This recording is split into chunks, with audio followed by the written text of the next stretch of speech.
স্ত্রীকে রাসূলুল্লাহ কত ভালোবাসতেন। আল্লাহর নবী বলেছেন, আমার কাছে তিনটা জিনিস প্রিয়, একটা হচ্ছে সুগন্ধি, একটা হচ্ছে নামাজ, আর একটা হচ্ছে স্ত্রী। সুবহানাল্লাহ, স্ত্রী আমার কাছে প্রিয়। হুজুর বলেছেন, তোমাদের মধ্যে সেই ব্যক্তি উত্তম যে ব্যক্তি তার স্ত্রীর কাছে উত্তম। আমি আমার স্ত্রীদের কাছে উত্তম ব্যক্তি। সুবহানাল্লাহ। রাসূলুল্লাহ স্ত্রীকে কত ভালোবাসতেন। বিশ্বনবী রাজনৈতিক কর্মকাণ্ড চালাচ্ছেন, যুদ্ধের দামামা বাজতেছে, চতুর্দিকে কত অশান্তি, সবকিছু চলছে, স্ত্রীর হক আদায় করতে ভুলে যাননি।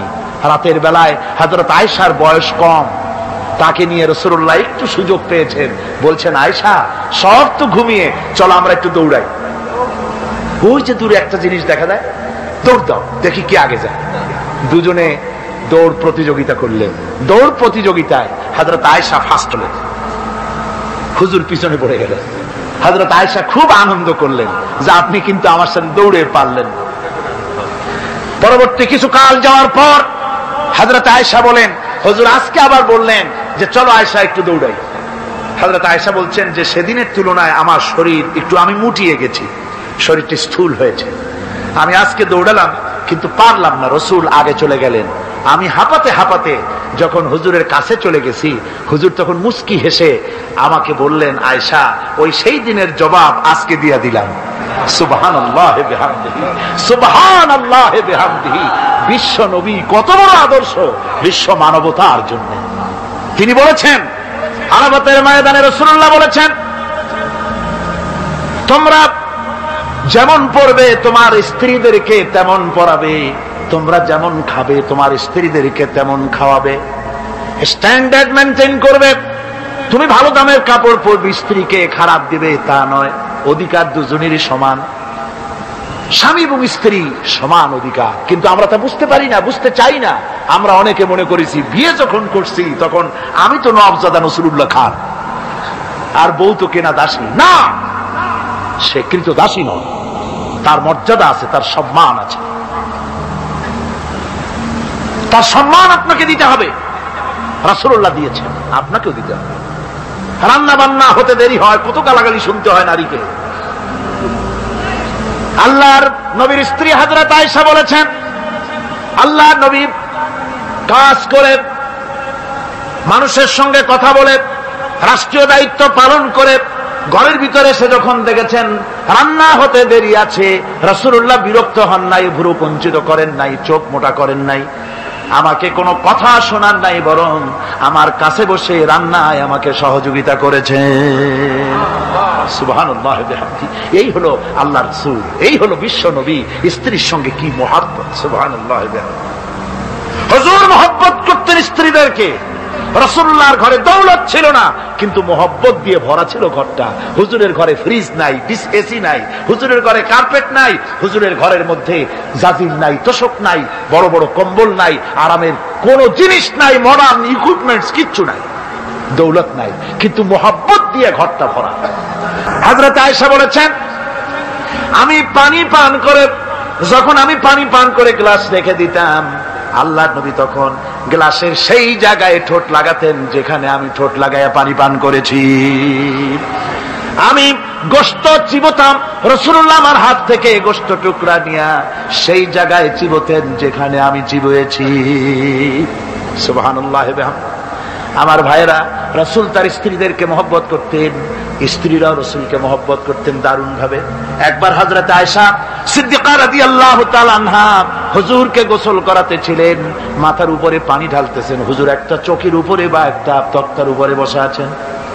গোসলের পানির ভিতরে রাসূলুল্লাহ দেখতে পেলেন রক্তের মতো কি যেন প্রবাহিত হয়ে যাচ্ছে। হুজুর জিজ্ঞেস করেন, আয়েশারে, পানির ভিতরে রক্তের মতো কি দেখা যায়? হযরত আয়েশা বলেন, হুজুর আপনি যখন বসেছিলেন অসতর্ক মুহূর্তে তক্তার নিচে আমার একটা আঙ্গুল পড়েছিল, পায়ের আঙ্গুলটা ফেটে বোধহয় রক্ত বেরোতেছে। রাসূলুল্লাহ তাড়াতাড়ি করে উঠলেন আর ওই আঙ্গুলকে ব্যান্ডেজ করে দিলেন।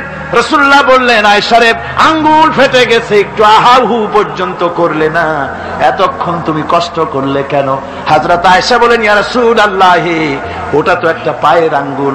আয়েশার কলিজাটা ফেটে যদি রক্ত বেরোতো, রাসূলুল্লাহকে উঠতে বলতে আমি পারতাম না।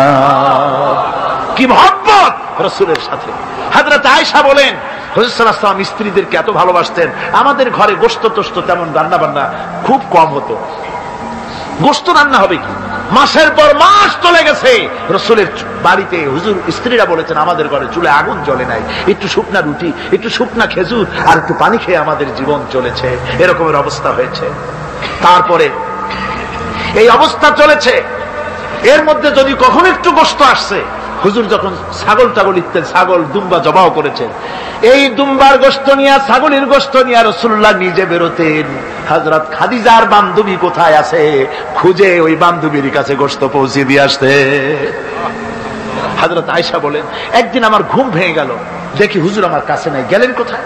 খুঁজতে খুঁজতে যায় দেখি মসজিদে নববীর ভিতরে হুজুর হাত তুলে বসে আছেন, মোনাজাত করতেছেন। আমি পেছনে গিয়ে হাত তুললাম, আমি শুনতে পাচ্ছি নবীজি দোয়া করছেন রব্বুল আলামিন কিয়ামতের ময়দানে যেদিন সন্তান তার পিতাকে ভুলে যাবে, মা তার সন্তানকে হারায় ফেলবে, ওই কঠিন হাসরের ময়দানে আমি যেন আমার খাদিজাকে হারাইয়া না যাই। মুনাজাতের শেষে হযরত আয়েশা বলেন ইয়া রাসূলুল্লাহ, খাদিজার কথা আপনার এত কেন বারবার মনে পড়ে? একটা বুড়িরে বিয়ে করেছিলেন 25 বছর বয়সের সময়, 40 বছর বুড়ি, তার কথা কেন এত মহব্বত আপনার মনে পড়ে? তার থেকে যুবতী মেয়ে, সুন্দরী মেয়েকে আপনার স্ত্রী হিসেবে আপনি পান নাই? হুজুর বলেন আয়েশা রে, খাদিজার সম্পর্কে এমন কথা তুমি আর বলো না, তোমরা সবাই আমার সুখের দিনের স্ত্রী, আর খাদিজা আমার এমন সময় স্ত্রী ছিল যখন মক্কায় আমার আশ্রয় ছিল না, তামাম মক্কা নগরীতে আমার আশ্রয় ছিল না। খাদিজার সঞ্চিত সমস্ত ধনরাশি ইসলাম কবুল করার পর দুহাতে খাদিজা বিতরণ করে দিয়েছে। হযরত আয়েশা বলেন হুজুর আমার গোস্তাকি মাফ করে দেন, আমি আর এরকম বলবো না, তবে খাদিজা সম্পর্কে আমার কিছু একটু শুনান। হুজুর বলেন আয়েশা রে শোনো, গভীর রাত যত রাত হোক না কেন ইসলামের দাওয়াত দিয়ে দিয়ে গভীর রাত্রে আমি যখন বাসায় ফিরেছি, ঘরে এসেছি, দরজায় একটা মাত্র ডাক দিয়েছি খাদিজা, অমনি দরজা খুলে গেছে। আমি জিজ্ঞেস করেছি খাদিজা রে, যত রাত্রে আসলাম, যতবার আসলাম, একটা ডাকের বেশি লাগলো না, তুমি কি ঘুমাও না? হযরতে খাদিজা বলেছেন ইয়া রাসূলুল্লাহ, আমার মনের ভিতরে ভয় থাকে, আল্লাহর রাসূল দিনের খেদমতে বাইরে আছেন, আমি যদি আরামে বিছানায় ঘুমায় থাকি আর নবীজি দরজার কাছে দাঁড়ায় আমারে ডাকাডাকি করবে, উঠতে যদি দেরি হয়ে যায় নবীজির সঙ্গে বেয়াদবি হয়ে যাবে, এই মনে করে আপনি না আসা পর্যন্ত দরজার সাথে পিঠ লাগাই আমি দাঁড়াইয়া দাঁড়াইয়া ঘুমাই। আমার ভাইরা, হযরতে খাদিজার ইজ্জত স্বয়ং আল্লাহ দিয়েছেন। কে দিয়েছেন? হাদিস থেকে শোনাচ্ছি, হযরত আয়েশা কুমারী মেয়ে, তাকে বিয়ে করেছেন নবী করিম সাল্লাল্লাহু আলাইহি ওয়াসাল্লাম। গভীর রাত, চাঁদনি রাত, আধো আধো জ্যোৎস্না প্লাবিত রাত, নবীজি বলছেন আয়েশা চলো আমরা একটু পায়চারি করে আসি। মরুভূমির ভিতরে গিয়ে বললেন ওই যে একটা জিনিস দেখা যায়, চলো তো দৌড় মারি, কে আগে যায় দেখা যায়। বিশ্বনবী স্ত্রীর মনোরঞ্জনের জন্য দৌড় প্রতিযোগিতা করতেছেন, তাও সুবহানাল্লাহ করতে ইচ্ছে করে না। দৌড়াইয়া হযরত আয়েশা রাদিয়াল্লাহু তাআলা আনহা তিনি আগে চলে গেলেন, রাসূলুল্লাহ পিছনে পড়ে গেলেন। হযরত আয়েশা খুব আনন্দ করলেন, দেখলেন আপনি কিন্তু দৌড়ে আমার সাথে পারলেন না। বাস এর কয়েক বছর পর আরেকদিন এইভাবে দৌড়ের প্রতিযোগিতা হলো রাতের বেলায়। আজকে হযরত আয়েশা বলছেন ওই দিনের তুলনায় আমার শরীরটা স্থূল হয়ে গেছে, আমি একটু মুটিয়ে গেছি। দৌড়াইয়া আমি পিছনে পড়ে গেলাম, রাসূল আগে উঠে গেলেন। আমি হাঁপাতে হাঁপাতে যখন নবীজির কাছে গিয়ে দাঁড়িয়েছি, রাসূলুল্লাহ তাবাসসুম মুস্কি হেসে আমার দিকে তাকিয়ে বলছেন আয়েশা ওই সেই দিনের প্রতিশোধ আজ নিলাম। সুবহানাল্লাহ, সুবহানাল্লাহ। কিসের ইউরোপ, কিসের আমেরিকা, ইসলামী সভ্যতার জুতার কাছেও দাঁড়াতে পারবে না তারা। ওরা আজকে কি বলে, বিশ্ব কি দিবস, নারী দিবস পালন করে, বিশ্ব নারী দিবস, বিশ্ব মাতৃ দিবস, বিশ্ব ভালোবাসা দিবস। বিশ্ব ভালোবাসা দিবস ওদের দরকার, যাদের সারা বছরে কোনো ভালোবাসা নাই তাদের জন্য একটা দিন ভালোবাসার বনিতা করা লাগে। আমার লাগে না, কারণ আমার জন্মই হয়েছে ভালোবাসার মধ্য দিয়ে। আদ-দীন ওয়ান নাসিহা, ইসলাম মানেই হলো ভালোবাসা। সুবহানাল্লাহ কও। ইসলাম মানেই হচ্ছে ভালোবাসা। আমার দেশে, মুসলমানদের দেশে বিশ্ব ভালোবাসা দিবসের কোনো প্রয়োজন নাই। বিশ্ব নারী দিবস পালন করা, বিশ্ব কন্যা দিবস পালন করা ওদের দরকার, যার দেশের নারীর কোনো মর্যাদা নাই, যেখানে কন্যার কোনো মর্যাদা নাই, যেখানে মাতৃত্বের পিতৃত্বের মর্যাদা নাই, সেখানে প্রয়োজন। আমার দেশে প্রয়োজন নাই। দিবস পালন করতে করতে এখন কৃষক দিবস পালন করতেছে। কালকে পত্রিকায় দেখলাম বিশ্ব পায়খানা দিবস। আমি জানি না আপনারা বিশ্বাস করবেন কিনা, আমার নিজের চোখ দিয়ে দেখছি। নওজুবিল্লাহ, মানে তালাশ করে পায় না, করবে কি? এরপরে দেখলাম ঢাকায় দেওয়ালে লেখা বিশ্ব চিন্তা দিবস। তো বিশ্ব চিন্তা দিবসের এটার থিমটা কি, করবেটা কি? তো যারা আয়োজক তারা বলল যে আমরা ওই বিশ্ব চিন্তা দিবসে রাস্তার মোড়ে মোড়ে বসে চিন্তা করব যে আদৌ কোনো ব্যাপারে আমরা চিন্তা করতেছি কিনা। নাউজুবিল্লাহ মিন যালিক। পাগল কি গাছে ধরে? প্রিয় ভাই সব, আল্লাহ রাব্বুল আলামিন নারীর অধিকার দিয়েছে, কোরআন দিয়েছে, হাদিস দিয়েছে। বুক ভরে বলেন আলহামদুলিল্লাহ। প্রিয় ভাই সব, ইসলাম দিয়েছে নারীর অধিকার। রাসূলুল্লাহ বলছেন আদ-দুনিয়া কুল্লুহা মাতাউ ওয়া খায়রুল মাতাইদ দুনিয়া ইমরাতুস সালিহা। এই পৃথিবীর সব কিছু হলো সম্পদ, তার মধ্যে শ্রেষ্ঠ সম্পদ হচ্ছে সালেহা, নেককারিনী, সতীসাধ্যী নারী। আলহামদুলিল্লাহ বলেন। আল্লাহর নবী বলেন আমার কাছে তিনটি জিনিস প্রিয়, নামাজ আমার কাছে প্রিয়, সুগন্ধ আমার কাছে প্রিয়, আর স্ত্রী আমার কাছে প্রিয়। সুবহানাল্লাহ। এই তিনটি জিনিস আমার কাছে প্রিয়। আপনার স্ত্রীকে আপনি তো এই জন্য তাকে সম্মান করবেন, ভালোবাসবেন, অনেক কারণ আছে।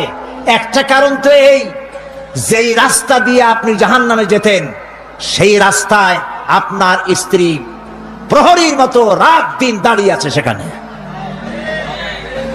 ব্যাখ্যা দেওয়ার কোনো প্রয়োজন নেই। সুতরাং আপনার স্ত্রীকে আপনি ভালোবাসবেন এবং তাকে আপনি সম্মান দিবেন। ইসলাম নারীকে অর্থনৈতিক অধিকার দিয়েছে, বলেছে ফাতুহুন্না উজুরাহুন্না ফরিদা, ফরজ রূপী দায়িত্ব হিসাবে মহারণার টাকা আদায় করে দাও। এখন মহারণার টাকা আদায় করা হয় না, এখন বিবাহ মজলিসগুলিতে বলা হয় মহারণা কত? মহারণা হচ্ছে 21,21,101 টাকা, 11,11,101 টাকা। একটা 1 টাকা থাকা লাগবে। কোথায় পাইছেন এটা? একটা 1 টাকা থাকা লাগবে। আর এই যে মহারণা বাঁধা হয়, এই মহারণার টাকা আদায় করা অধিকাংশ ক্ষেত্রে আদায় করা হয় না। কথা ঠিক কিনা? কথা ঠিক কিনা? বরং উল্টা মহারণা আদায় করে নেয়। কারণ বলেন পাত্রপক্ষ। পাত্রপক্ষ মহারণা আদায় করে নেওয়ার সময় আদায় করার জন্য ঘটক, এগুলোরে কি বলে? ঘটক। কোন কোন এলাকায় এদেরকে উচ্চে নাক বলা হয়। এদের কাজ হলো পরস্পরের মধ্যে বিবাহ দিতে গিয়ে মিথ্যা কথা বলা, উচ্চে নাক। তো এরা বলে যে অমুকের ছেলে অমুকের মেয়ের বিবাহ হবে, ছেলেকে দিতে হবে কি? ছেলেকে দিতে হবে ল্যান্ড ক্রুইজার, ছেলেকে দিতে হবে গুলশানে বাড়ি, 10 লক্ষ টাকা ক্যাশ, মঙ্গল গ্রহে অফিস। বলে ছেলে লেখাপড়া জানে কি? কলেজের বারান্দা দিয়ে কয়েকদিন ঘুরে টুরে আসছে, গলায় সোনার সেন্টেনও আছে, মাথায় ভাল্লুকের মতো চুলও আছে। এরপরে এইভাবে করে এক অপাত্রে মেয়েদেরকে দেওয়ার ব্যবস্থা হয় টাকা পয়সার বিনিময়। মহারানাটা ওরা নিয়ে গেল। বিবাহে যদি উপহার দেয় শ্বশুর, শ্বশুর পক্ষ, পাত্র কি বলে কন্যা পক্ষ, পাত্র পক্ষকে যদি সোনা দেয়, দানা দেয়, টাকা দেয়, সব জায়েজ আছে, সুন্নাত। কিন্তু চাইয়া নেওয়া যাবে না। দাবি করে নেওয়া, ডিমান্ড করে নেওয়ার নামই হলো যৌতুক। এটার নাম কি? চট্টগ্রামে কি বলে? যৌতুক। এই যৌতুক হলো শ্বশুরের সাথে এক প্রকারের কৌতুক। এইভাবে করে সাইয়া টাকা আদায় করা হারাম। সাইয়া টাকা আদায় করা কি? আজকের এই বিশাল তাফসীরুল কোরআন মাহফিলে আমি জানতে চাই যে এই যাদের ছেলে আজ পর্যন্ত বিয়ে দেন নাই, বিবাহ দিতে গিয়ে কন্যা পক্ষের কাছ থেকে হারাম সাইয়া যৌতুক আদায় করে ছেলে বিয়ে দিবেন না, এই রকমের লোক ওয়াদা করতে পারবেন না? মনে করবেন এই কথা যে আল্লাহ মাহফিলে আজকে আসলাম কেন? আচ্ছা দেখি তো, যারা ছেলে বিয়ে দেন নাই তারা ওয়াদা করবেন এই কথা বলে যে আমার ছেলে বিবাহ দিতে গিয়ে যৌতুক এক পয়সা, এক থেকে নিয়ে 1000 কোটি যা হোক, যৌতুক চাইবো না, বিনা যৌতুকে ছেলে বিবাহ দেব। কারা কারা দেবেন? ছেলেওয়ালারা হাত তোলেন তো। ও মাশাআল্লাহ, বাচ্চা পোলাপান হাত উঠেছি কি কামে? তোমরা তো মা ভাও নাই এখন। হাত নামান। জি, ভবিষ্যতে হাত নামান, হাত নামান। আলহামদুলিল্লাহ বলেন। যৌতুক এক সামাজিক ব্যাধি, এই ব্যাধি বন্ধ করতে হবে এবং চট্টগ্রাম থেকেই এটার আন্দোলন শুরু হবে ইনশাআল্লাহ। বলেন ইনশাআল্লাহ। প্রিয় ভাই, সব যারা বিবাহ করে নাই সেসব যুবকদের বিবাহ করা লাগবে কিনা? লাগবে কিনা? হ্যাঁ, ফুর্তি হয়ে একটু জোরেই বলতেছে লাগবে। এই বিবাহ করতে গেলে শ্বশুর যদি ঘড়ি দেয় বলবা আলহামদুলিল্লাহ, যদি শেরওয়ানি দেয় আলহামদুলিল্লাহ, যদি কিছু না দেয় নাউজুবিল্লাহ, নাকি তাও আলহামদুলিল্লাহ। বরং তুমি কেন ফকিরের ছেলে পেলে না তো? তোমরা যুবকদের বলতেছি, ফকিরের বলাবান না তো। তো বউ ওই কি বলে, যারা বিবাহ করবা সেই শ্বশুর বাড়ির টেলিভিশন না হইলে দেখা যাবে না তুমি কি খয়রাতির পোলা। যদি এখন তো দেখতেই হয়, তো বউয়ের বাপের কাছ থেকে টেলিভিশন না নিয়া মসজিদ গুলার সামনে শুক্রবার দিন থাল পাতে বসে যাইও। তাও কন্যা পক্ষের কাছ থেকে চাইয়া নিবা না। কিছু দিলে আলহামদুলিল্লাহ, না দিলেও বিনা যৌতুকে নিজের পায়ে দাঁড়াইয়া চাকরি করে বিয়ে করবা। চাকরি কামাই রোজগার না করিয়া নিজে বাপের হোটেলে খাও, আরো একজন আনি মেহমান বানাইও না। কাজ করবে, চাকরি করবে, ব্যবসা করবে, তারপরে নিজের টাকা দিয়া বাপের টাকা দিয়া বিয়ে করিয়া বউরে রানী বানাইয়া ভালোবাসার সিংহাসনে বসাবে, তাকে কোনো কিছু খোটা দিবে না। এটা এই জন্য বলি, বাংলাদেশে একটা কি বলে ওটাকে, যৌতুকের একটা গরু দেওয়া হয় নাই, টেলিভিশন দেওয়া হয় নাই বলে গরুর মতো পিটিয়ে স্ত্রীকে হত্যা করা হয়েছে। হাজারো ঘটনা বাংলাদেশে আছে। বিনা যৌতুকে বিয়ে করবে যে সব বীর তরুণ চট্টলার যুবকের এবার হাত উঁচু করে দেখা। ও মাশাআল্লাহ, এখন তো দেখা যায় কেউ বিয়ে করে নাই।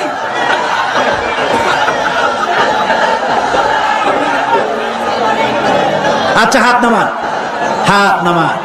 আলহামদুলিল্লাহ বলেন, হাত নামান। এই যে ভাই, আমি কিন্তু বুঝতে পারি দাঁড়াইছেন কেন, কোমর ব্যথা করতেছে বোধহয়। বসেন, কোমর ব্যথা আল্লাহ ভালো বানাই দেবেন, জোরে কোন আমিন। আরে ভাই বসতে বলছি, বসেন। কোমর ব্যথা হলে তো আমারও করবে, আমি তো বসা। বসেন, সবাই বসেন। প্রিয় ভাই সব, তাহলে একটি বড় রকমের অপরাধ থেকে চট্টগ্রামকে মুক্ত করার জন্য আন্দোলন শুরু করা হলো। বলেন আলহামদুলিল্লাহ। প্রিয় ভাই সব, আল্লাহ তাআলা এই নারী যখন বিবাহ হলো, আল্লাহ তাআলা তাকে অধিকার দিলেন, শিক্ষার অধিকার, লেখাপড়ার অধিকার, পড়ার অধিকার, সব অধিকার দিলেন। এরপরে দিলেন তাকে মা বানায় দিলেন। কদিন পরে কি হয়ে গেল? মা হয়ে গেল। সুবহানাল্লাহ। এখন কিন্তু ইজ্জত আরো বাড়লো। মা হওয়ার পর ইজ্জত কি হইল? আরো বেড়ে গেল। আল্লাহর নবীর কাছে প্রশ্ন করা হয়েছে। এক সাহাবী এসে বলছেন, সালা রাজুলুন ইয়া রাসূলুল্লাহ মান আহাক্কুন নাস বিহুসনি সাহাবাতি ক্বালা উম্মুক ক্বালা সুম্মা মান ক্বালা উম্মুক ক্বালা সুম্মা মান ক্বালা উম্মুক ক্বালা সুম্মা মান ক্বালা আবুক। সুবহানাল্লাহ। একজন এসে নবীজির কাছে প্রশ্ন করলেন, ইয়া রাসূলুল্লাহি, মানুষের ভিতরে আমি কার যত্ন করব, কার খেদমত করব, কার সাথে ভালো ব্যবহার করব, আমার কাছে সব থেকে ভালো ব্যবহার কে পেতে পারে? নবীজি বললেন তোমার মা। সাহাবী প্রশ্ন করলেন তারপরে কে? রাসূলুল্লাহ বললেন তোমার মা। তারপরে কে? তোমার মা। তারপরে কে? তোমার পিতা। পিতার চাইতে মায়ের মর্যাদা আল্লাহ পাক কয় গুণ বাড়ালেন? সবাই বলেন কয় গুণ? 3 গুণ আল্লাহ বাড়ায় দিলেন। আল্লাহ রাব্বুল আলামিন কোরআনে কারীমের ভিতরে বলেছেন ওয়াকাদা রাব্বুকা আল্লা তা'বুদু ইল্লা ইয়্যাহু ওয়া বিল ওয়ালিদাইনি ইহসানা। তোমার রবের পক্ষ থেকে চূড়ান্ত ফয়সালা হয়েছে যে আল্লাহর ইবাদত করার পর মা বাপের ইহসান করবে। সুবহানাল্লাহ। আর আমার দেশের লোকেরা কি করে লক্ষ্য করতেছেন আপনারা? আল্লাহ বলেন কি আর বান্দারা করে কি? আল্লাহ বলছেন মা বাপের খেদমত করো, আমার ইবাদতের পরে আল্লাহর পরেই স্থান কার? চিল্লায় বলেন। আমাদের লোকেরা বোঝে না, না বুঝা চলে যায় ভালো কোনো খাবার, ভালো কোনো ফল কোন হযরত, কোন পীর সাহেবের দরবারে নিয়ে হাজির করলে, হ্যাঁ দেন, পীর সাহেবকে হাদিয়া দিবেন দেন, কিন্তু আগে দিবেন মায়ের। আপনার কাছে, সন্তানের কাছে সব থেকে বড় পীর হচ্ছে মা। বলেন সব থেকে বড় পীর কে? মা আর বাবা। মা আর এই দুজন হচ্ছে আপনার কাছে সব থেকে বড় পীর। পীর সাহেবের দোয়া কবুল হবে কি হবে না, আলেম সাহেবের দোয়া কবুল হবে কি হবে না, সন্দেহ আছে। 50-50, দোয়া কবুল হইলেও হইতে পারে, না হইলেও না হইতে পারে। কিন্তু মা বাপ যদি দোয়া করে আল্লাহর দরবারে দোয়া মঞ্জুর হয়ে যায়, 100% দোয়া কবুল হয়ে যায়। সুবহানাল্লাহ বলে। যখন দোয়া করে বন্দুক দিয়া গুলি করলে সেই গুলি তার লক্ষ্য বস্তুর কাছে যেতে যত না দেরি হয়, মা বাপের দোয়া বা বদদোয়া আল্লাহর দরবারে থেকে দ্রুত গতিতে চলে যায়। মাকে খাওয়া, বুড়া মা আছে না? বলেন আছে না? মা যখন বুড়া হয়ে যায়, বউয়ের কথা মতো সন্তান মায়ের সাথে খারাপ ব্যবহার করে, মুখ মলিন করে থাকে, কথা বলে না, আর মনে মনে বলে, প্রকাশ্য বলে, অনেকের সামনে বলে, বুড়ি মরে না কেন? নাউজুবিল্লাহ। বলেন নাউজুবিল্লাহ। তুমি কারে মরতে বলো? কারে মরতে বলো? তোমার মা তোমার যখন অসুখ হয়েছে, যত্ন করেছি, বুকের সাথে আগলায় ধরেছে, সারা রাত শিয়রে বসে বসে, বিদ্যুৎ ছিল না ঘরে, কেরোসিনের ল্যাম্প জ্বালায়া, চেরাগ জ্বালায়া কোরআন শরীফ তেলাওয়াত করেছে। আর শেষ রাতি 2খানা হাত রব্বুল আলামিনের দরবারে তুলে দিয়ে কেঁদেছে, রব্বুল আলামিন আমার বাঁচাধনকে আমার জীবনের বিনিময় আল্লাহ তুমি বাঁচাইয়া দাও। যে মা বললেন আমার জীবনের বিনিময় আমার ছেলে তুমি বাঁচাও, মেয়েরে বাঁচাও, সেই ছেলে বড় হইয়া বউয়ের পাগল হইয়া বলে বুড়ি মরে না কেন? নাউজুবিল্লাহ, নাউজুবিল্লাহ। মাকে সম্মান করুন, মাকে ভালোবাসুন।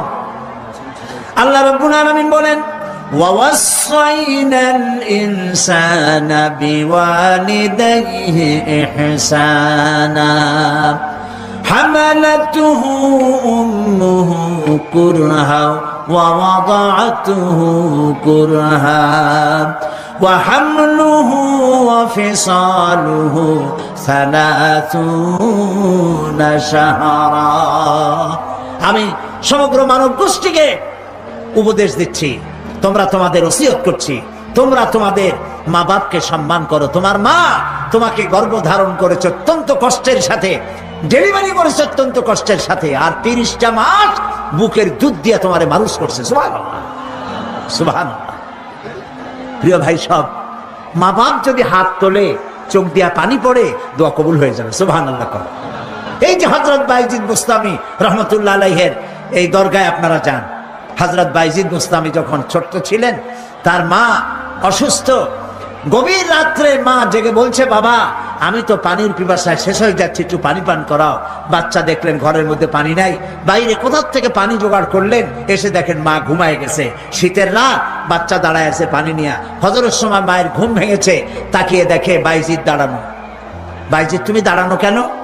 কাঁপতেছো কেন? ছেলে বলছে, মা আপনি পানি চাইছিলেন। তা পানি চাইছিলাম, তা কি হয়েছে? তা আমি তো ঘরে পানি পাইনি, দূরে গিয়ে পানি আনছি, আনি দেখে আপনি ঘুমাই গেছেন, আমারই উঠাও নাই কেন? আপনার ঘুমের ক্ষতি হবে। তা তুমি নিজে ঘুমাও নাই কেন? এই জন্য যে আপনি জায়গায় যদি আবার পানি চান আর সময় মতো না দিতে পারি, তাহলে তো আপনার কষ্ট হবে।